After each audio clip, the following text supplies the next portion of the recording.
Hey guys, Leah here.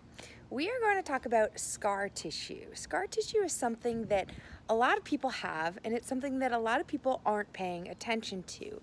Now, when it comes to working with pain, when it comes to improving movement patterns and re-correcting dysfunctional movement patterns, it's really important to take into consideration scars and scar tissue. Well, clients always ask me, so why scars? Like, why is that important, right? So what happens when we develop a scar, right? So I've got a scar here on my wrist, okay? You see this guy here. And what happens when we develop scars is that scar tissue doesn't just form right underneath the scar, but it forms all around the scar, kind of like a spider web. So it starts to connect to everything.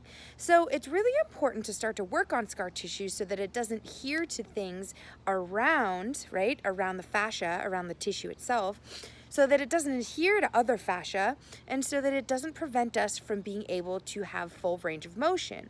A lot of times we'll have scars around a joint, and that will actually decrease the proper range of motion that our joint needs to have for function, okay? Now, when I talk about scars, I like to give the analogy of construction on a road, okay? So our nervous system is ultimately what communicates and sends messages to our entire body to have us move, to have things function, to have hormones secreted, all of these things. The nervous system is responsible for the function of everything. Now, when we have scars, what happens is the nervous system starts to take a different route of communication. So if we think about construction on a road, right? When we start to do construction on a road, we put up a detour sign, okay? And we have to take a different road. We still get to our end destination, that same end destination, but we take a different road to get there. Now, scars do that to the human body. What they do is they start to send signals down a different route to communicate the message that we're trying to send to the body, okay? Now, the body does this because it's really, really smart, right? This is actually a good thing because it helps our body with protecting itself. This is called a compensatory pattern, and the body takes these patterns and creates these patterns to avoid trauma, to avoid injury, to avoid pain, right?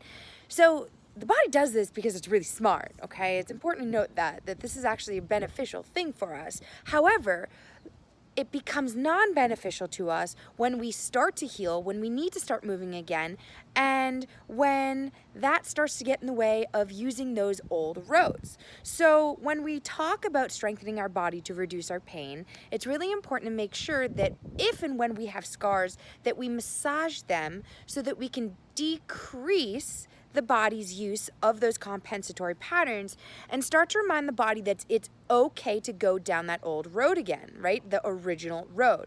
So it's kind of like taking that detour sign away once the road is totally done being constructed, right? And having work done on it. It's like removing that detour sign and just reminding the body that it is okay and that it is now safe to start using that old road again. So when we talk about releasing scar tissue, I'm sure that a lot of us have had a massage before, right? It's a little bit different than a general massage. So I'm going to show you now how to do some release on the scar tissue that you have. So for a lot of women I see, they have things like C-section scars. A lot of people that I see have scars from appendectomies and things like that.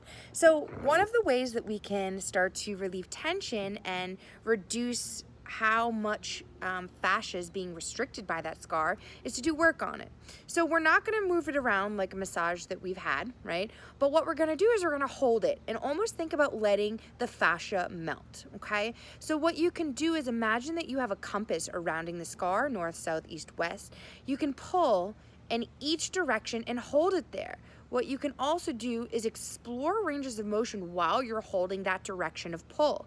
So that's north, I'm gonna now pull south, and I actually feel more restriction when I pull in that south direction than I do north. And those are important things to note because that's what's going to help you understand exactly how to communicate with your body and give it exactly what it needs, right? So you can go east, same thing, west, same thing, and you can do everything in between, north, right, northeast, southeast, southwest, northwest, right? You can go everywhere in between. And the last thing that you can do is you can actually start to twist the fascia, right? Start doing clockwise and counterclockwise directions. So it's really important that you make sure that you're doing work on your body because it's important to show our bodies love.